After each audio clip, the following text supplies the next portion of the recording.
Cordial saludo, bienvenidos. A partir de este momento y durante los próximos 90 minutos nos acercamos a la administración pública. Saludamos así a los más de 1000 inscritos en este diplomado virtual y a los demás servidores de los diferentes órdenes que nos acompañan en este espacio, que es un esfuerzo conjunto de la Presidencia de la República, la Procuraduría General de la Nación, la Contraloría General de la República, el Departamento Nacional de Planeación, coordinado por la Escuela Superior de Administración Pública, ESAP. Para la tercera jornada y avanzando con el cronograma planteado desde el inicio de la capacitación, nuestros expertos nos hablarán hoy del Registro Único de Proponentes.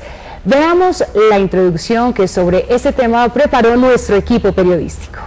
De acuerdo al artículo 6 de la Ley 1150 de 2007, a partir del 16 de enero de 2009, todas las personas naturales o jurídicas, nacionales o extranjeras, domiciliadas o con sucursal en Colombia, que aspiren a celebrar contratos con las entidades estatales, deben inscribirse en el Registro Único de Proponentes RUP, trámite que se realiza ante las cámaras de comercio. Este registro único se expide luego de un proceso de verificación documental y tiene como objeto certificar las condiciones habilitantes de los proponentes: capacidad jurídica, experiencia, capacidad financiera y de organización, su calificación y clasificación. El certificado expedido por la Cámara de Comercio es plena prueba de lo que allí consta.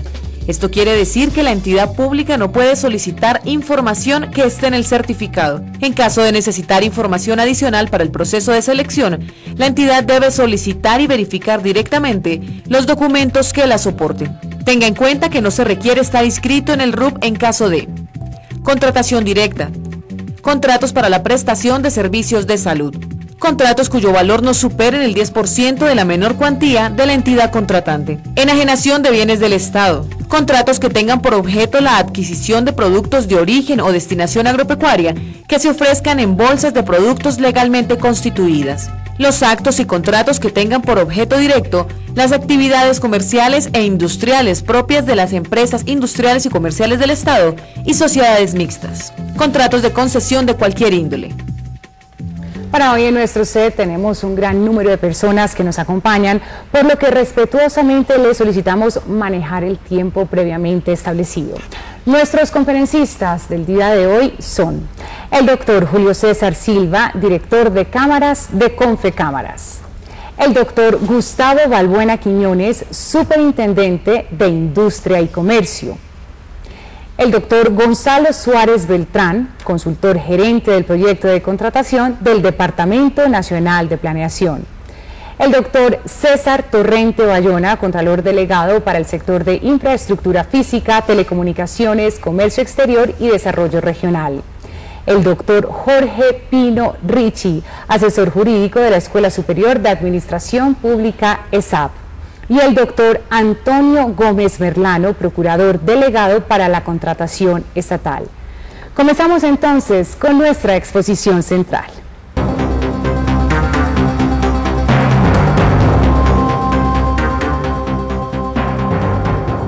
Después de haber visto la introducción del capítulo de hoy, doctor Suárez, ¿cuál es la utilidad del Registro Único de Proponentes? Pues Bianca, simplemente como se anunciaba en el video introductorio, el Registro Único de Proponentes permitirá probar a las entidades estatales las condiciones del proponente en desarrollo de un proceso contractual. Esa diría yo que es la idea principal. Ahora bien, antes de entrar en materia, permíteme usar 30 segundos para comentar un asunto de actualidad en este tema de la contratación pública que nos ocupa. Y es que el martes de la semana pasada, el 14 de abril, conocimos, mediante una publicación que hace el Consejo de Estado de sus decisiones, de la suspensión provisional de algunos artículos del decreto 2474, entre ellos el del procedimiento que regula la selección abreviada de menor cuantía. Sobre esto es muy importante que nuestros televidentes tengan presente lo siguiente: una decisión de esta naturaleza, tomada por nuestra más alta Corte de lo Contencioso Administrativo, solamente queda en firme cuando se agoten los términos de ejecutoria. Y en este caso, eso solamente ocurre, Bianca, cuando se haya resuelto el recurso de reposición que contra esa decisión va a presentar el gobierno nacional oportunamente. Luego, por lo pronto, nuestro mensaje es que las normas se siguen aplicando porque la decisión del Honorable Consejo de Estado no se encuentra ejecutoriada y solamente lo quedará cuando se resuelva el recurso que se presentará en caso de que se resuelva de forma adversa, desde luego. Hablemos sí ahora entonces de nuestro registro único de proponentes. Pues bien, saben nuestros televidentes que una de las principales innovaciones de la Ley 1150 del año 2007 fue la de establecer una clara separación entre las condiciones del oferente y la oferta presentada por él dentro de un proceso competitivo de contratación. En otras palabras, que la mayor experiencia o la mayor capacidad financiera o la mayor solidez en cualquier aspecto del proponente no le dé puntaje, no le dé ventaja alguna en la competencia. En ese sentido, nuestros televidentes ya saben que al hablar de principio de pasa no pasa, nos referimos fundamentalmente, como lo podrán apreciar en la filmina, a unos requisitos habilitantes proporcionales, esto es, a un mínimo de condiciones que los proponentes deben acreditar para ser admitidos a la competencia.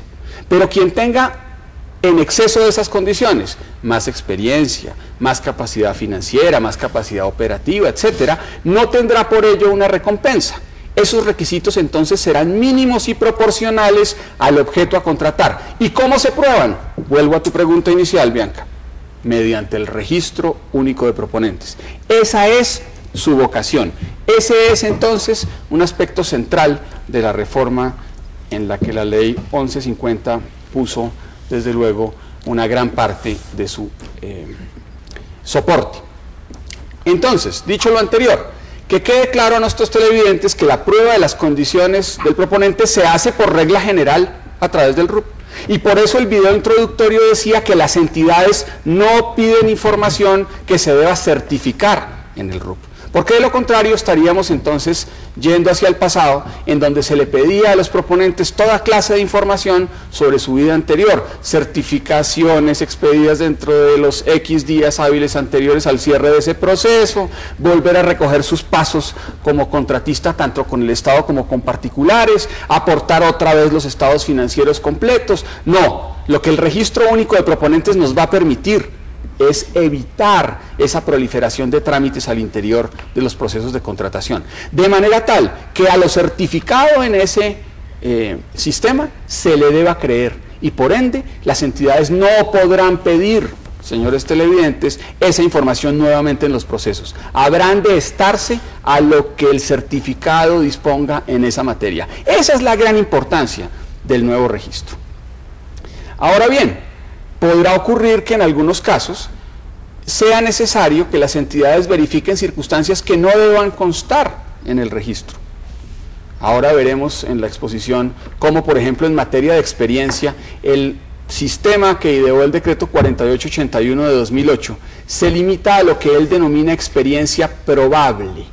Esto es el periodo de tiempo dentro del cual ha podido desarrollar su actividad el proponente. Pero si la entidad estatal necesita tener certeza sobre si ese proponente en particular ha desarrollado un aspecto de la actividad durante ese periodo de tiempo, seguramente habrá de tener entonces que pedir los certificados de que se trate, las pruebas de que se trate y verificarlas la entidad estatal misma. Eso ocurre en el entorno del actual decreto 4881 y es necesario que se tenga presente. Dicho de otra forma, las entidades sí pueden pedir información que no deba certificarse en el registro único de proponentes. Muy bien, pasado este aspecto central del alcance del registro, yo quisiera recordarles con una filmina que aparece en este momento en pantalla, que a partir del 16 de enero del año 2009, todas las personas que quieran contratar con el Estado deben estar inscritas en el registro único de proponentes, salvo las excepciones que la propia ley trae, que el video en principio nos recordaba. Eso hace entonces, como señala la flecha de la derecha, que las entidades estatales deben exigir como una condición de acceso a los procesos de contratación el que los proponentes interesados aporten el certificado en mención. ¿Cuáles son las excepciones? Lo primero es decir que toda persona natural o jurídica debe estar entonces registrada, sea nacional o sea extranjera siempre que esté